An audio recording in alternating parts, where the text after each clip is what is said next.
Dear learners, I welcome you all to the course Human Resource Management. I am here to discuss about career planning and guidance. Let us first go with what you are going to learn from this video. From this video, you should be able to define the objectives, features, and process of career planning. List the steps needed to improve the effectiveness of career planning. Discuss the role of career guidance. Now, we will have a brief introduction about what is career planning. Here, an individual's career, it signifies the position held by him throughout his work life.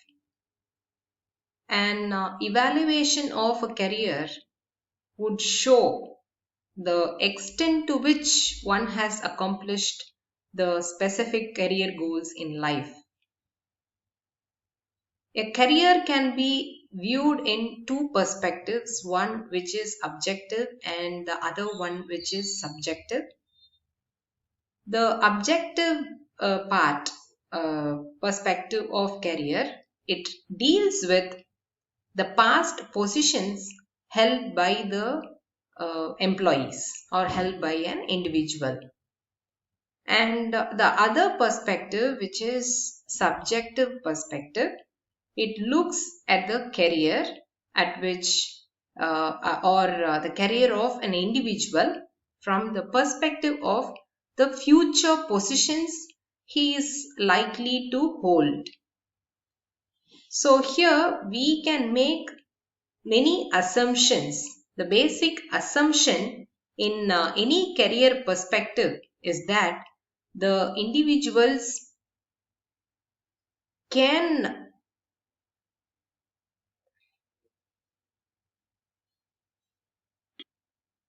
the basic assumption in any career perspective is that the individuals exercise some sort of control over their future and can ensure optimum utilization of the available opportunities.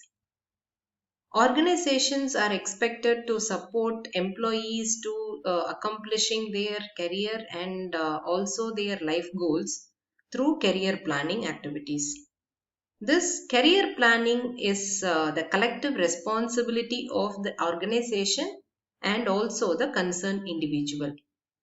Career planning is actually a process of evaluating or evaluation of the different aspects of an employee, like the work performance and efficiency, the self-worth, personality of an individual, lifestyle and career goals. So all those form the major part of career planning.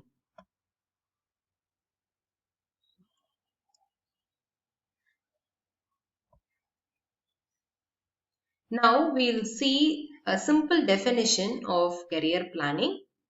And before we get into what is career planning, we'll just discuss some terms used in this career planning. So here, first one is the term career. So career is a sequence of upward movements that may happen in the individual's upliftment. So career is actually a sequence of upward movements in the career ladder achieved by an employee. And the second one is career path.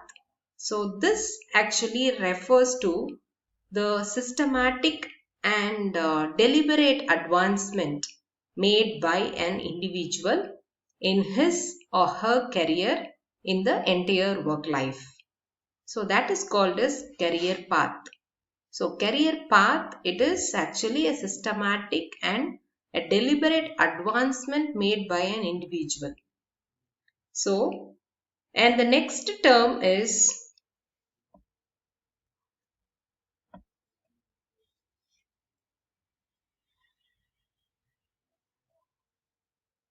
career system. So career system refers to the creation of an integrated employee development system for supporting the career aspiration of the employees. And what is career management? Career management is normally divided into two types. These are, first one is personal career management, which means self-management of career by an individual by himself. And the second one is organizational career management, which means the development and execution of the career plans of its employees by the organization. So these are two different types of career management. And the next term is career counseling. So career counseling is the guidance given by the experts to the individuals or to the employees about the path to be adopted by them in accomplishing their career goals. So they may act as a as a guide, as a mentor, and as a coach. He will be giving some sort of advice and some sort of guidance that will be given by the individuals, by the experts to the individuals about how he can choose his career path. And the next one is career anchoring. So this career anchoring refers to the factors that influence the selection of the individual's career choices. And the next term is career cluster. So this career cluster refers to the categorization of different occupations. And say for example, we can take marketing as an important function of an organization, and that marketing function alone will be considered to be one career cluster, where under marketing we may have different functions. And the next term is career success. So career success can be broadly classified into three categories. Here, the ability to live a good life outside work, a fine performance in the job, and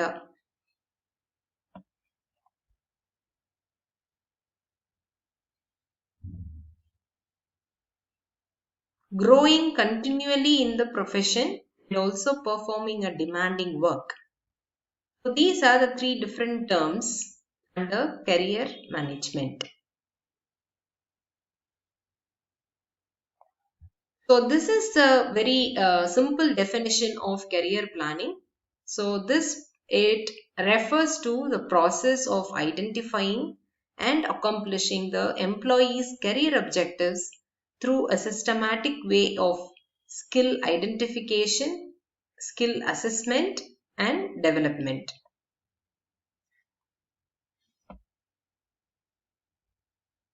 So these are some of the features of career planning. So career planning normally follows a bottom-up approach in which the process begins with the individuals and works upwards and ends with organizational interventions. So, and hence we can say that the career planning normally follows a bottom-up approach. And it is an ongoing process by which an employee identifies the needs and also the methods to fulfill those needs on a regular basis. So it is not a one-time affair. So it is an ongoing process. And it aims at matching the individual's career goals with the opportunities available. And these are some of the features of career planning. And in addition to these features, we are having some more points to be discussed under the features. So here it is a means of achieving employee progression and organizational efficiency. And so this means that this career planning, it aims to achieve employee progression, and it can also lead to achieve organizational efficiency. And it is the collective responsibility of both the individual employee and the firm. So these two should contribute something so for the career planning, and it is a collective responsibility for both the individual employee and the firm, and it is normally made in a dynamic environment. So here this career planning and every like it is normally made in a dynamic environment where the changes in the demand for and the supply of labor, the characteristics of labor, the technology, the competitive conditions, and the market strategies, they are all rapid and often they are radical, and it is actually considered to be the feature of career planning. So it is normally made in a dynamic environment. So all these are considered to be the features of career planning.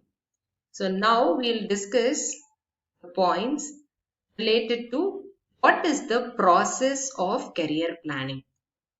So here the career planning, it is considered to be a process which has several steps.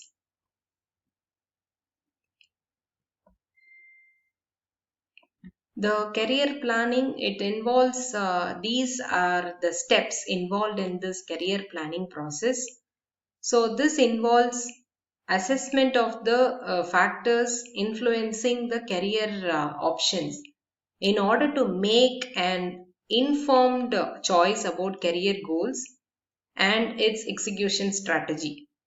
The steps involved in the career planning process includes the first one is self-assessment by the individual, evaluation of the career opportunities available, undergoing career-oriented skill development exercises, matching and decision making, implementation and review. So these are the different steps or the process that are carried out in career planning.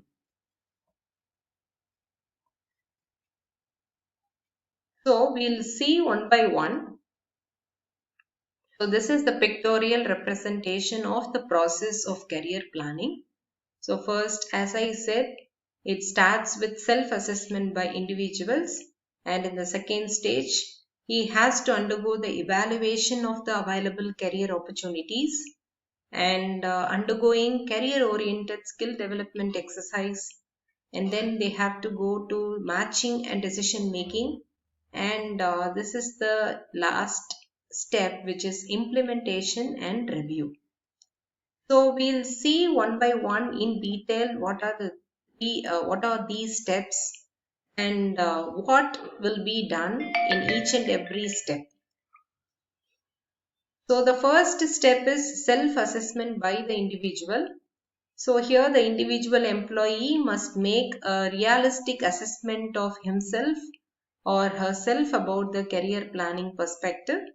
And so this self-assessment is actually a technique which is normally used in the organizations to identify the strengths and weaknesses of the individual by preparing a balance sheet.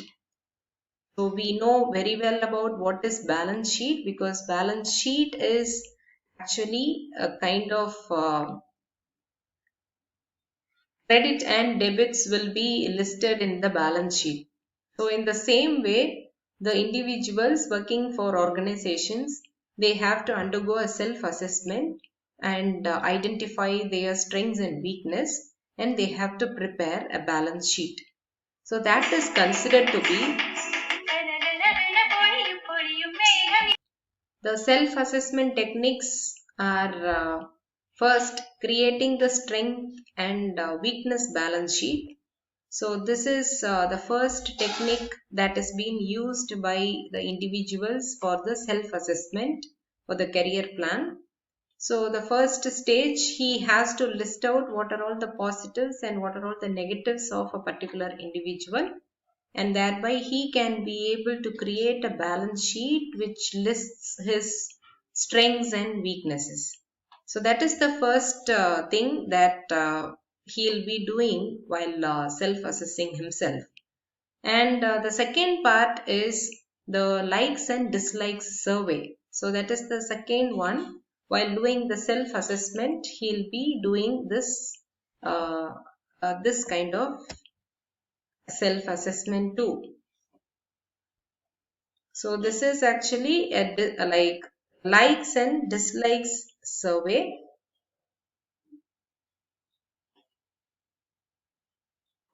So this likes and dislikes survey is actually prepared by the.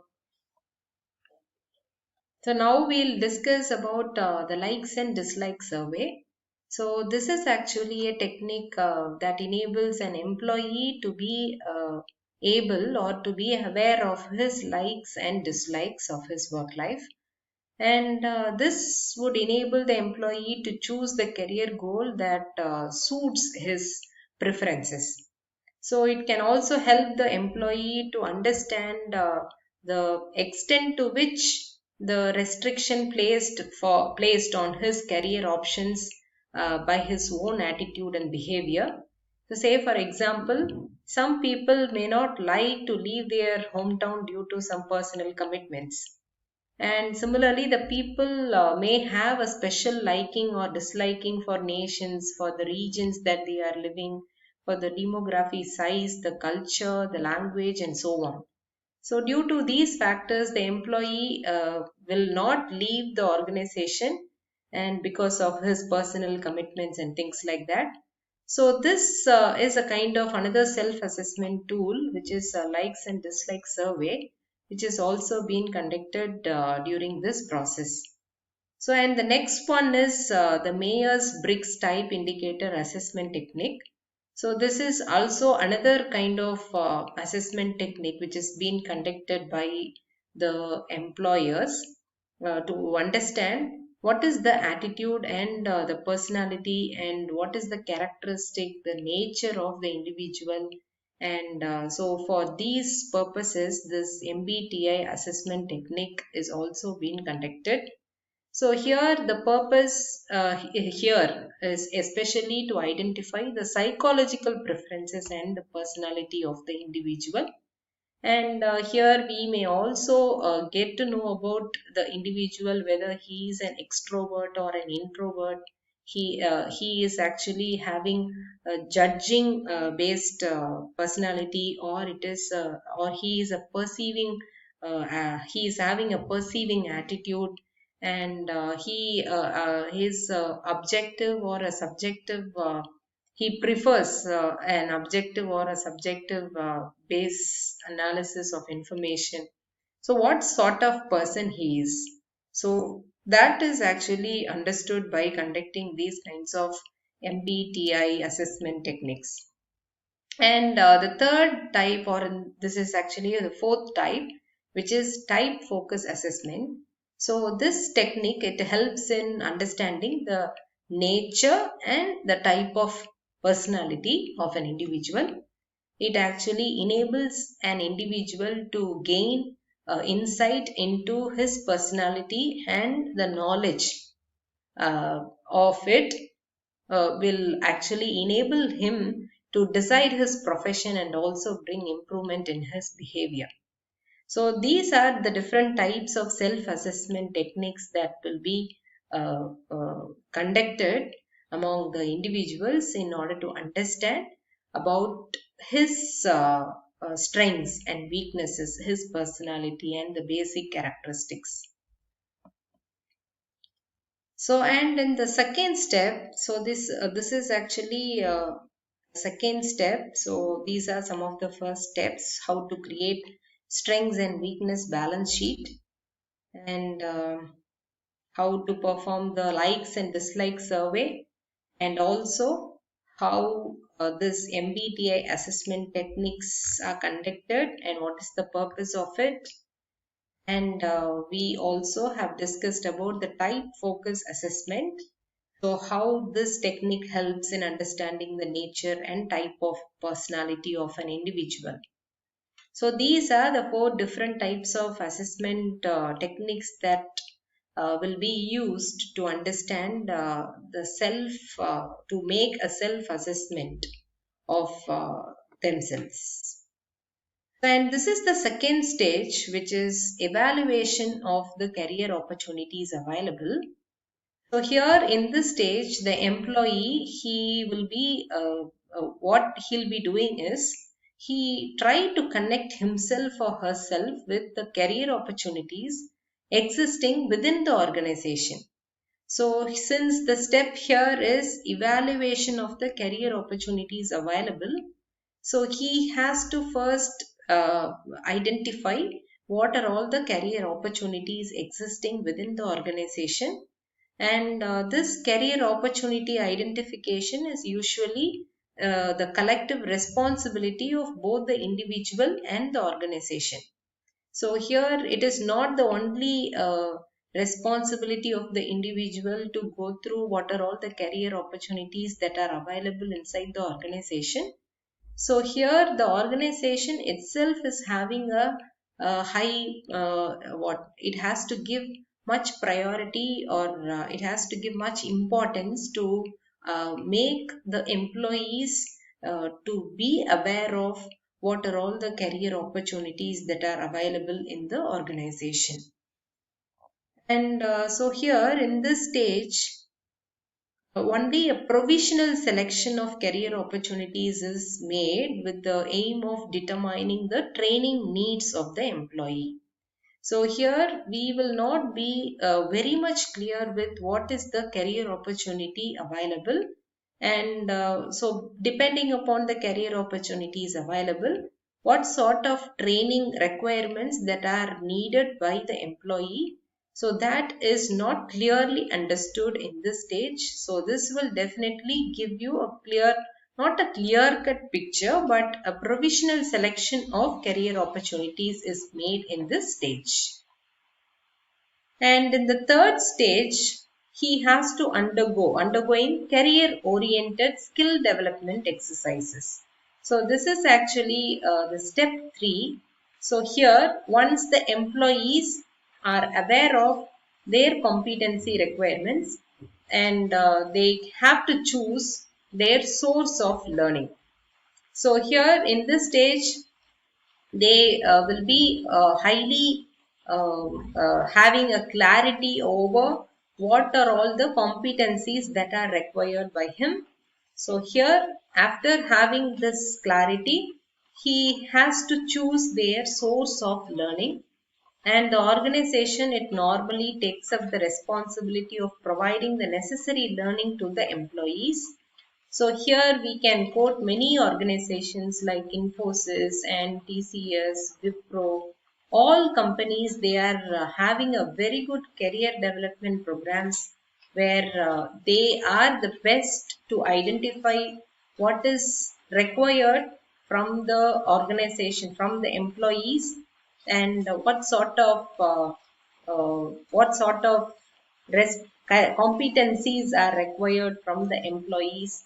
And so depending upon their future strategies and the future organizational goals, what sort of competencies that are very much necessary to have those strategies to get implemented successfully. So all these are actually performed by these organizations through this career development programs. And here in this third stage, so employees are aware of the competency requirements and they have to choose what is the source of learning. And this is the continuation of the third stage. And in addition to identifying the competencies, the organization, this is actually the role of organization, they may make use of any of the following methods like self-learning, on-the-job learning, distance learning, e-learning, work-based learning, and action learning. So these are some of the methods that the organization can make use of, because in the in this third stage, he will be knowing about what is the career, what is the competencies that they have to possess in order to go with the career development. So here the organization can also uh, perform such roles, or perform the additional role of providing the different methods like self-learning, on-the-job learning, and things like that to train the employees. So this is the fourth stage where the employees will be performing the matching and decision making process. So here, after the necessary training was given by the organization, the employees at this stage, he will make a final comparison of the career opportunities available and their own career goals. So this is the stage where he may get into matching these two aspects, one which is the career opportunities available and their own career goals.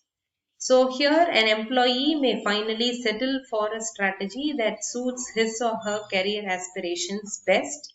So what is the career aspiration that he has, and what is the career opportunities available? So if he can able to better match these two things, so he will be having a very good strategy, or he will be having a clear cut strategy, and that suits his or her career aspirations best.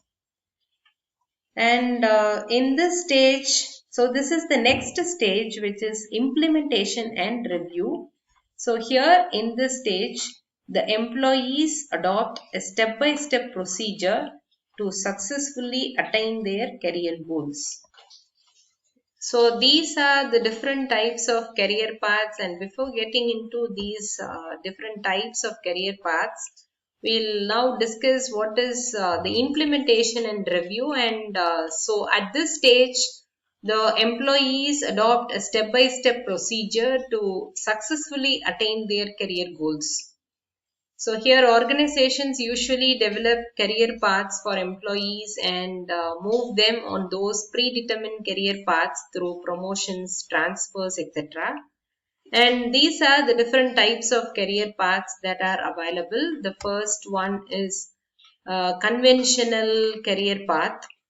So here in a conventional career path, the employee moves up from one job to another, ranked immediately higher than their present job in the organizational hierarchy. So it is actually a vertical mobility. So here this has been mentioned here. So it is actually a vertical mobility achieved through promotion. So, and it is based on the assumption that each preceding job is a training ground for the succeeding job. So this is actually called as conventional career path. And the next one is dual skill path. So this actually refers to a situation in which the employee enjoys an option to decide between two career paths available in the firm. So say for example, this situation, it refers to in case the employee is not willing to get promoted to a managerial position due to some additional responsibilities involved, and he has to acquire new skills required. So what he may opt for is some other non-managerial position with just a second. And this dual skill path, this actually refers to a situation in which the employee enjoys an option to decide between two career paths available in the firm. So say for example, if the person, or if an individual or an employee who doesn't want to get promoted to the next higher position because he doesn't want any kind of new skill he has to learn because of the new position that he is actually going to. So because of this, he will be remaining in the same position, or he may opt for some other non-managerial position with increased duties and rewards. So often the people with sound technical skills or technical knowledge and limited managerial skills, they opt for this kind of dual skill path. So other employees can, however, follow the normal career path existing in the firm. So these are the two different career paths, and we have another option of career paths here mentioned. So here one which is lateral career path. So this is actually a horizontal movement in the career path of an employee. So here in this horizontal movement in the career path of an employee, so this actually is for overcoming the problems of job boredom, and this option will give varieties to the particular employee, or an organization may provide lateral movement to the employees. So normally such a movement is not accompanied with any pay hike.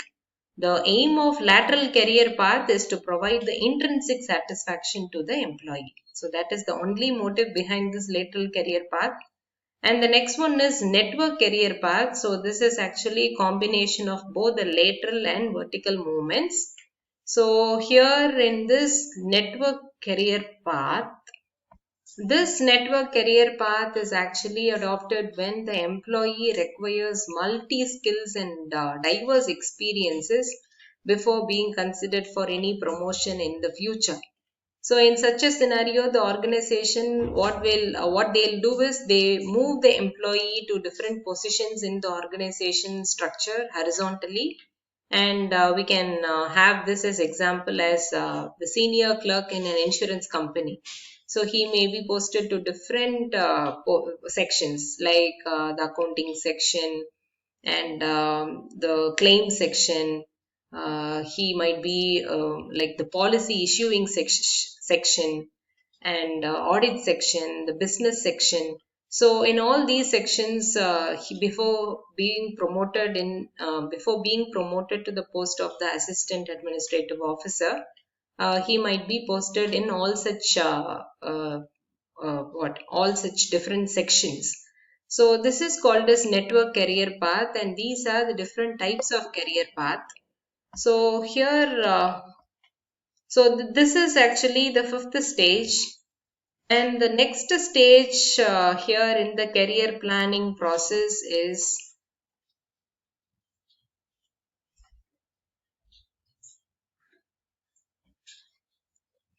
responsibility for career planning and development.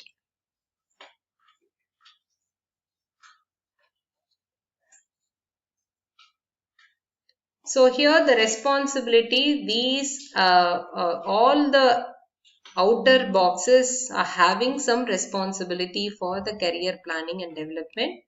So individual employee, he is having the entire responsibility for his career planning, and as well as managers and supervisors, they should also help in such process for to the employees. And mentors, they also hold a very significant position here in order to support the employees to identify what sort of competencies that they have to acquire, and what sort of career path they have to choose, and what is the career plan they can adopt. So all these things are given as an advice by the mentors. And as a whole, the organization is also having the responsibility behind this career planning and development program. So here these are the responsibility for career planning and development. So these are some of the merits of career planning. So it helps the employees in developing the career goals. So here the career planning is playing a major role, and it is helping the employees in developing their own career goals. And the second one is it enables the employees to identify the career opportunities available inside the organization, and it helps the employees to determine whether this training and development is required for them or not. By identifying his skill gap, he could be able to identify whether this training and development is required for them or not. And it also helps the organization in finding a fit between the job requirements and the employee's knowledge. So he may be understanding about what is the current level of knowledge that every individual has, and what is the job requirement, whether we have some gap in between this job requirements and the knowledge that is already there in the employees. So it also helps the organization to find a good fit between these two aspects. And here, these are some other benefits or merits of career planning.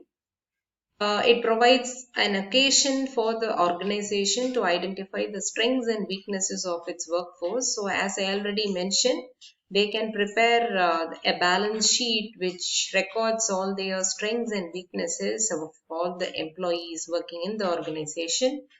And so here, this career planning, it provides an occasion for the organization to identify the strengths and weaknesses of its workforce.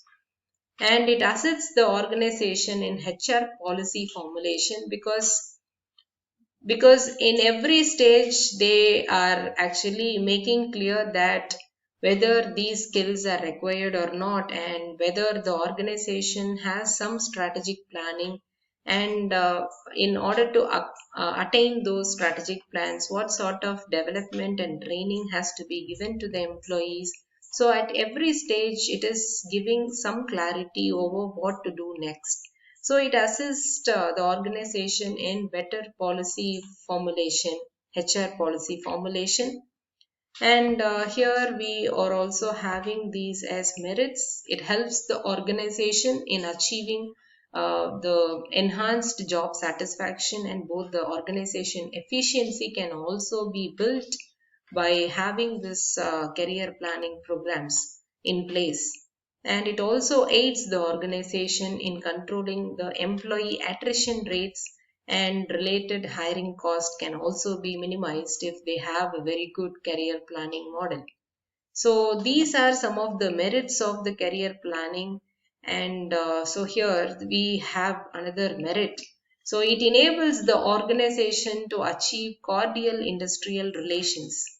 So here, if they are following what the other organizations are having as the career planning methods, so this career planning, it also enables the organization to have a better cordial relationships with the employees and the labor unions, and they should be able to better manage the like a cordial industrial relations will be maintained by the organizations.